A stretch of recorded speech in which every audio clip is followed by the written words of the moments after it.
Bueno, el fin de semana, el Colmex, el Seminario sobre Violencia y Paz del Colegio de México, publicó una información que me parece absolutamente relevante y que también tiene que ver con este asunto de la soberanía. En los últimos 10 años, básicamente en los últimos 10 años, del 2005 al 2024, México logró incautar menos del 10% de las armas ilegales que ingresaron al país. El 8.6% es la cifra que da a conocer el Colegio de México. Le agradezco muchísimo a Sergio Aguayo, que es coordinador de este seminario sobre violencia y paz en el Colmex, que nos tome la llamada. Sergio, ya no se vale decir feliz año porque ya estamos a 6 de enero, pero espero que estés teniendo un gran inicio del año nuevo. Bueno, feliz Día de Reyes. Eso, con eso nos quedamos. Feliz Día de Reyes, querido Sergio Aguayo. Esta idea de que en México ingresan, según cifras oficiales, porque además está muy bien realizado el reporte, alrededor de 200,000 armas anualmente, de manera ilegal a través de la frontera, de otros medios quiero imaginar, principalmente a través de la frontera con Estados Unidos, porque ahí están los proveedores, los productores de estas armas. Son armas que además son utilizadas en su enorme mayoría por el crimen organizado en su afán por apropiarse de territorio, de operar de manera criminal en México, y que solamente el 8.6% han logrado ser incautadas. ¿Qué nos dice esto sobre la porosidad de la frontera invirtiendo la óptica, es decir, desde Estados Unidos hacia México, del tamaño de la industria, lo que significa esto para las productoras de armas en Estados Unidos y los que las distribuyen, y sobre el paradigma de la corresponsabilidad, que pues tiene más tiempo que el asunto de migratorio, ¿no? O sea, siempre se habla de la corresponsabilidad, pero no se asume, caray. Enrique, bueno, mira, tocas muchos puntos. ¿Qué nos dice esa cifra? De 3 millones y tantos, algunos más de 3 millones de armas que entran durante un periodo, y el Estado mexicano solo puede recuperar el 8%, 8.7%.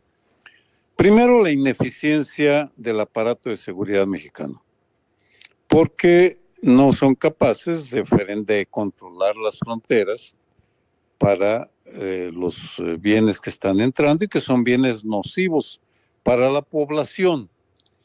Segundo, eso también nos da una de las razones por las cuales las organizaciones criminales han incrementado tanto su poder. Es muy fácil para ellos ir al otro lado, comprar armas, traerlas y armar sicarios con una capacidad de letalidad enorme, porque se puede comprar rifles de asalto por internet, una Barrett calibre 50 que atraviesa muros de concreto también por internet. Es decir, nuestros criminales pueden adquirir fácilmente armas en Estados Unidos, así como los adictos de Estados Unidos pueden adquirir fácilmente narcóticos en México o desde México se los trasladan. En tercer lugar, estaría el hecho de que, y eso no viene en el reporte tan claro, que el gobierno de Andrés Manuel López Obrador finalmente interpuso 3 demandas contra fabricantes de armas y que una de esas demandas va a ser empezada a discutir por la Suprema Corte de Estados Unidos, es decir, es un éxito notable. Lo cual lleva a una pregunta adicional. ¿El gobierno de Claudia Sheinbaum le dedicará la misma atención que recibió durante los años de Marcelo Ebrard? No lo sabemos, pero finalmente lo que nos dice esta cifra producida por el Colegio de México, por investigadores mexicanos con cifras oficiales y privadas, es la capacidad de análisis y de comprensión del fenómeno de la violencia que hemos alcanzado en México. Es decir, la sociedad, académicos, periodistas, activistas, ya tenemos el conocimiento y sabemos cómo adquirir información que nos permite hacer diagnósticos sobre un tema tan relevante como el contrabando de armas estadounidenses a nuestro país. Esas son algunas de las lecturas que se desprenden del informe, Sí. que sí coincido contigo, está muy bien armado. No porque yo lo haya coordinado, sino porque sí, No, está no, muy bien me armado. parece, sí, ¿no? Una fuente muy importante, muy confiable de información acerca de este contrabando de armas. Déjame hacer una muy breve pausa, Sergio, y regresar para preguntarte si México puede hablar de soberanía cuando no se atienden frentes como este, como el contrabando de millones de armas desde Estados Unidos hacia México. Volvemos después de la pausa en tiempo real. De regreso en tiempo real en esta conversación con Sergio Aguayo sobre un reporte publicado por el Colegio de México en el que se consigna que solo el 8.6% de todas las armas que son traficadas desde Estados Unidos hacia México son incautadas en nuestro país. Y te preguntaba, Sergio, en estos días en los que hemos escuchado y seguiremos escuchando cada vez más el concepto de soberanía ante las medidas que se espera siga tomando el gobierno de Estados Unidos en diferentes ámbitos, si también este concepto tan unidimensional de la soberanía queda corto, si hay que pensar que pues, nosotros, la manera en la que ejercemos y protegemos esa soberanía también es cuidando nuestra integridad territorial, el ingreso de millones de armas por la frontera norte y lo que esto significa no solamente para la operación de los cárteles, sino para la violencia armada en México. Empezamos a coleccionar ya pues muchísimas armas en nuestro país que pues sí pueden ser utilizadas por los cárteles, pero pueden quedar en las manos también de otras personas que nos conviertan en un país cada vez más violento. Sí, mira, primero se estiman alrededor de 15 millones de armas, 13 a 15 millones de armas que circulan ilegalmente en México en estos momentos. Regreso a la pregunta que haces. Se comprende, se entiende el discurso oficial de la defensa de la soberanía. Así debe ser. Desafortunadamente, ese discurso choca con una realidad. Vivimos en un estado dual en el cual existe un gobierno legítimamente constituido y existe una gobernanza criminal y en la cual también participa la gobernanza de los corruptos, una gobernanza corruptora.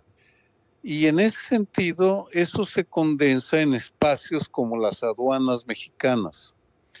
Uno de los espacios más afectados, más penetrados por el crimen organizado y por la corrupción son las aduanas. Y el sexenio pasado no fueron capaces de controlarlos y en este pues están haciendo esfuerzos, por supuesto, y entregaron las aduanas al ejército y a la marina, que también están teniendo enormes dificultades porque estamos hablando de una corrupción, de creación de espacios de impunidad. Y es en esos espacios de impunidad, en esos hoyos negros por donde se filtran armas o narcóticos, van y vienen de un lado para el otro, por una frontera que además sirve como vía de salida para millones de trailers que cada año cruzan la frontera llevando y trayendo mercancías. Coincido contigo, uno de los grandes retos que tenemos como país es recuperar la soberanía sobre al menos las aduanas, los puertos de entrada y salida.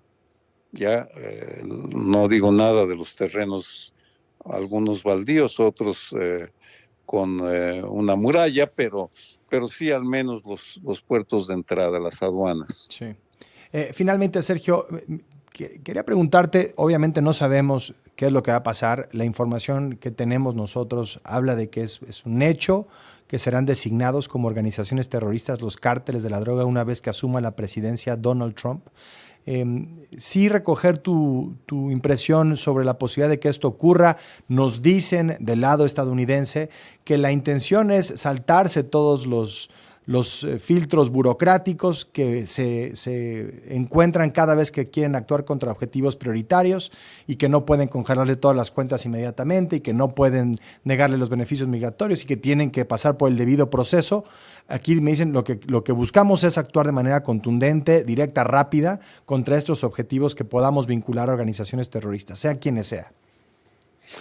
Mira, aquí nos vamos al uso de la retórica política en el lado estadounidense. Es muy fácil decir que van a denominar al Cartel de Sinaloa y a Jalisco Nueva Generación como organizaciones terroristas, pasando por alto que la legalidad estadounidense es muy clara.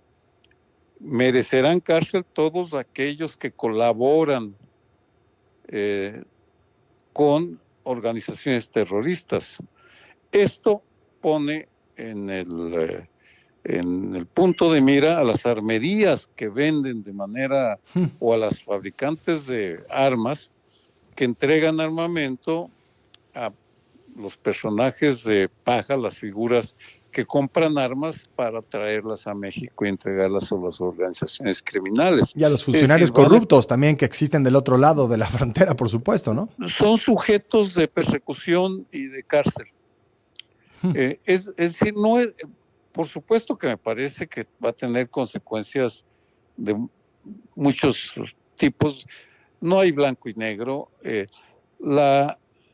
El tráfico de armas, el tráfico de narcóticos es un fenómeno binacional en el cual participan empresas y funcionarios de los dos países y que solo pueden ser abordados de una manera bilateral, asumiendo a plenitud la corresponsabilidad, que es algo que Estados Unidos no quiere aceptar porque se consideran superiores a nosotros, superiores a la humanidad.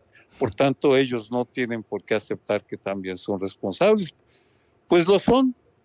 Y hasta que no lo acepten, va a ser muy difícil que logremos conjuntamente, tienen que ser los dos países, Canadá también, por supuesto, Centroamérica, los que nos pongamos de acuerdo con medidas para controlar el flujo de personas, de drogas, de armas y de dinero, que son los 4 jinetes del apocalipsis tras la violencia regional que pues nos está afectando. Sí, no son soluciones que se vayan a resolver, que se vayan a implementar de manera unilateral y sus consecuencias tampoco las tendrán.